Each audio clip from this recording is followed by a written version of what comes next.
हाल ही में होने वाले पार्लियामेंट कौमी सलामती कमेटी के इजलास में अरकान पार्लियामेंट को ब्रीफिंग के दौरान ये बताया गया कि अगर पाकिस्तान मुकम्मल तौर पर चीन के कैंप में शामिल होता है तो उसे अमेरिका और उसके इत्तेहादियों के गुस्से का सामना भी करना पड़ सकता है। इसलिए पाकिस्तान को अमेरिका और चीन से ताल्लुकात में तवाज़ुन बरकरार रखना पड़ेगा। अच्छा, कमेटी को एक सीनियर ओहदेदार ने बताया कि इस वक्त अमेरिका के साथ जो ताल्लुकात हैं वो निचली तरीन सतह पर हैं और अमेरिका और चीन के साथ ताल्लुकात में तवाज़ुन कायम करने की कोशिशें कामयाब होती दिखाई नहीं दे रही हैं। अच्छा, पार्लियामेंट को ये सामने मैं 2 रिपोर्ट्स पेश करूंगी। एक रिपोर्ट है पाकिस्तान और इंडिया के बीच इंडो पाक ट्रेड, और उस ट्रेड में बायलैटरल टॉक्स, बायलैटरल ट्रेड का जब ख़त्म हो गई वो और उनको कट कर दिया गया, पाकिस्तान की तरफ से फ़ैसला किया गया कि पाकिस्तान और भारत के बीच कोई ट्रेड नहीं होगी और ताल्लुकात भी नहीं रहेंगे, तो उसके बाद पाकिस्तान की जो एक्सपोर्ट्स हैं उसमें कितना नुकसान हुआ है। पाकिस्तान को ये जो एक बायलैटरल ट्रेड थी इसको ख़त्म करने की वजह से पाकिस्तान की एक्सपोर्ट्स और इंपोर्ट्स पे क्या असर पड़ा है। चीन पाकिस्तान का देरीना दोस्त है, IMF और FAO, और वो इसके ज़रिए पाकिस्तान के लिए मुश्किल है और इसके अलावा वो हमारी जो बरामदात भी लगवा सकता है। इस पर बात करने के लिए अजीज मारूफ के मोहताज नहीं, ब्रिगेडियर, और शुक्र ब्रिगेडियर साहब ज्वाइन करने के लिए। ब्रिगेडियर साहब, तालिबान की हुकूमत आने के बाद खास तौर पर एब्सोल्युटली नॉट कहा, उसके बाद अमेरिका नाराज़ है, ताल्लुकात जो है निचली तरीन सतह पर चले गए हैं। अब दूसरी जानब चीन से दोस्ती, सी पैक, ये बताएं कि अमेरिका और चीन के साथ ताल्लुकात में पाकिस्तान अब तवाज़ुन कैसे कायम रखे। देखें, एक बात डॉक्टर फिजा बड़ी क्लियर है कि हमें तवाज़ुन रखने की ज़रूरत नहीं है जी। हमें पता है कि हमारा कौन जरीना टाइम टेस्टेड फ्रेंड है, उसको तो हम किसी हालत में सेक्रीफाइस नहीं कर सकते। Yes, America is a super power and we should remain engage with them. उनको सारी बताएं कि जी दिस इज व्हाट हमारी प्रॉब्लम है, ये हम आपसे एक्सपेक्ट करते हैं, आपने जो कुछ हमने जो आपके लिए किया and what all you have done for us, हम इसमें बहुत लेट डाउन हुए हैं। सेकंड बात ये कि ये तालिबान की बात नहीं, अगर आपको याद हो इलेक्शन के बाद बाइडेन ने प्राइम मिनिस्टर पाकिस्तान टेलीफोन तक नहीं किया, कोई एंगेजमेंट नहीं की है। इसका मतलब कि वो पहले से ही उनको प्रॉब्लम ये कि दे ब्लेम, हमेशा से अमेरिकन की आदत है कि वो अपने फेलियर्स को किसी दूसरे को डाल के स्केपगोट बनाते हैं, अपनी पब्लिक को बताने के लिए, अपने कांग्रेस को बताने के लिए सारा उन्होंने मलबा पाकिस्तान में डाला है, नॉट रियलाइजिंग कि आपने वहाँ पर जाके 20 साल में जो आपने 2.26 ट्रिलियन डॉलर खर्च किया, आपने क्या वहाँ पर नेशन बिल्डिंग की, क्या आपने अफगान तालिबान के दिल जीते, हार्ट एंड माइंड जीते उनको, क्या आपने वहाँ पर हेल्थ से कुछ हॉस्पिटल बहुत बड़े बड़े बनाए, क्या आपको इंडस्ट्री लगाई ताकि वो उनको जॉब मिले और वो वेपन पहाड़ों में छोड़ के वो मेन स्ट्रीम में आ जाए। आपने कुछ नहीं किया, सिर्फ अफगान आर्मी की पैसा खर्च किया और अफगान गवर्नमेंट को पैसा लुटाया और बाकी हाफ से ज़्यादा पैसा वापस अपने डिफेंस कॉन्ट्रैक्टर्स को और वो जो आपके कंसल्टेंट जनरल हैं उनको चला गया, जिसकी इंक्वायरी भी वहाँ पर ऑर्डर हुई है। ये किया, इसलिए देखें इस वक्त पाकिस्तान को अपने रीजन में स्ट्रॉन्ग होना चाहिए। हम एक न्यूक्लियर पावर हैं, हम एक इसकी बहुत बड़ी इस्लामिक कंट्री है, हमारी जियो स्टैटिक लोकेशन अच्छी है, हमें कोई इग्नोर नहीं कर सकता। ये ने एक डेटा जारी किया है और इस डेटा में सिर्फ यही नहीं बल्कि इसके हवाले से बहुत सी दूसरे कंट्रीज़ जो हैं उनके भी तमाम फैक्ट्स एंड फिगर्स शामिल हैं, तमाम आदाद शुमार शामिल किए गए हैं कि कौन से कंट्री के साथ एक्सपोर्ट कैसी पाकिस्तान की इस वक्त, पहले कैसी थी।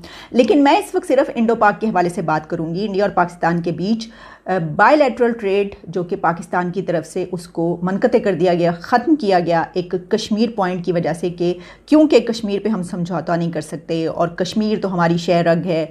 और हमें याद है कुछ अर्सा पहले ये हुआ, अचानक से ये भी हुआ कि ये हुकूमत जो है ये अब बायलैटरल ट्रेड को स्टार्ट कर रही है और उसका आगाज़ कर देगी। और बल्कि प्राइम मिनिस्टर इमरान खान की तरफ से यहाँ से एक ट्वीट गई, फिर उधर से भी मेरा ख्याल है कि PM मोदी की तरफ से एक ट्वीट इस तरह की आई। लेकिन उसके बाद ये सब इंतज़ार में थे कि अब कैबिनेट में डिसीजन होगा और फिर ये देखा जाएगा। लेकिन फ़ैसला क्या हुआ कि नहीं, हम बायलैटरल ट्रेड शुरू नहीं कर सकते, ये जो है ये इसी तरह रहेंगी और बिल्कुल हमारी कोई ट्रेड नहीं होगी। और इसकी वजह यह कि जब तक वहाँ पर 370 का फ़ैसला वापस नहीं लिया जाता तब तक हम अपनी ट्रेड स्टार्ट नहीं करेंगे। तो मैं आपको अब ये बताना चाहती हूँ कि इस एक फ़ैसले की वजह से, इस ज़िद की वजह से पाकिस्तान की एक्सपोर्ट्स को, जो कि पाकिस्तान का सामान भारत जाता था, उसमें कितना नुकसान हुआ है।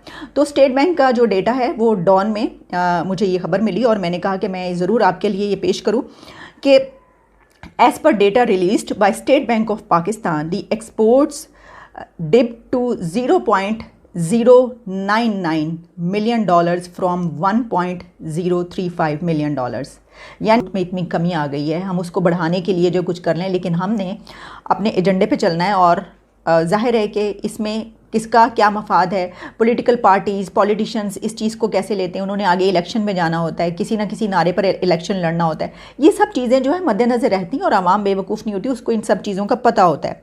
लेकिन इसके साथ एक और ख़बर है, और वो ख़बर भी कुछ बम की तरह ही जो है वो सर पर गिरने वाली है। आलमी बैंक का जो डेटा है उसके हवाले से बताया गया है, क्योंकि ये बताया भी जो पाकिस्तान के आलमी बैंक के कंट्री डायरेक्टर हैं नाजी बिन हुसैन, जियो ने ये खबर शाया की है। और वियतनाम, आप जानते हैं वियतनाम एक पाकिस्तान से छोटा कंट्री है, उसकी पॉपुलेशन आई थिंक 9-10 करोड़ के करीब है, पाकिस्तान से आधी पॉपुलेशन है, पाकिस्तान की 23-24 करोड़ हो चुकी है।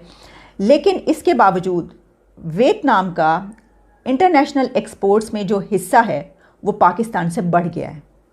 यानी पाकिस्तान का जो इंटरनेशनल एक्सपोर्ट्स में जो अपना कंट्रीब्यूशन डालता था, जो उसका हिस्सा बनता था डॉलर्स में, वियतनाम का पाकिस्तान से भी बढ़ गया है। यानी पाकिस्तान अब वियतनाम से भी पीछे रह गया। बिन हुसैन ने ये बात कही और उन्होंने सोशल मीडिया पर इस हवाले से डिटेल्स लिखी हैं और उन्होंने ये कहा है कि इन लास्ट 2 डेकेड्स, यानी कि पिछले 20 सालों में, 20 ईयर्स आप पिछले देख लें, तो इसमें पाकिस्तान की जीडीपी में जो इसकी एक्सपोर्ट्स हैं इस कंट्री का, उसका हिस्सा बहुत कम हो गया है, कंट्रीब्यूशन बहुत कम हो गया है। और उनका यही कहना था कि वियतनाम जैसा छोटा सा मुल्क जो है उसका इंटरनेशनल मार्केट में जो एक्सपोर्ट्स हैं उसकी वो पाकिस्तान से बढ़ गई हैं, वो उसका कंट्रीब्यूशन ज़्यादा है पाकिस्तान से। इसमें उन्होंने कुछ डेटा भी बताया, कुछ कैलकुलेशंस भी की, जिसमें उनका ये कहना था कि पाकिस्तान का अगर टोटल जीडीपी देख लिया जाए तो उसमें एक्सपोर्ट्स जो पाकिस्तान को कंट्रीब्यूट करती हैं वो सन 2000 में, वही मैंने कहा कि 2 डेकेड्स जब आप पीछे जाएंगे तो 2000 में 16% था पाकिस्तान का वो कंट्रीब्यूशन। लेकिन 2020 में, यानी कि 20 साल के बाद, अब उसको बहुत बढ़ जाना चाहिए था, लेकिन वो कम होकर 16% से 10% रह गया। इंटरनेशनल मार्केट में पाकिस्तान की एक्सपोर्ट्स के बारे में बात हो रही है, ये अब वो 10% रह गया।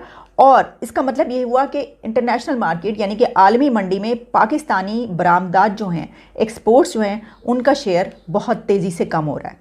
और साथ में उन्होंने ये भी बताया कि 2000 में, सन 2000 में दुनिया भर में $10,000 ऑन एवरी $10,000 एक्सपोर्ट्स जो हुआ करती थी, उसमें पाकिस्तान का हिस्सा $13 होता था।